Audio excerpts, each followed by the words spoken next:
अस्सलाम वालेकुम जी, मैं आपका भाई मुबीन अहमद और आपके लिए ये 2 मरला का सिंगल स्टोरी खूबसूरत सा घर लेके आया हूँ। ब्रांड न्यू घर है। इस घर में कोई पेंट का काम रहता है, कोई सफाई रहती है। जब कंप्लीट होगी तो खूबसूरत सा आपको मिलेगा।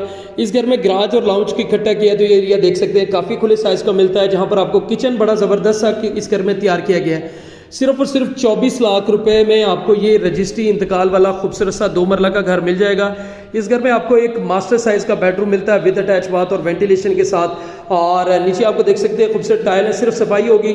सीलिंग के डिज़ाइन के ऊपर ज़बरदस्त आपको मिलने वाले हैं। और ये साथ में इस घर का आपका जो है वॉशरूम आ गया, जिसमें बेसन शावर हर चीज़ ऑलरेडी इंस्टॉल्ड। और ये इस घर का जो है आपका वॉशिंग एरिया आ गया, जिस पर आपको गीज़र वाली प्रॉपरली वायरिंग है, आरसीसी लेंटर के साथ तैयार किया गया है। सिर्फ और सिर्फ 24 लाख रुपए में ये रजिस्ट्री इंतकाल वाला घर आपको मिल जाएगा।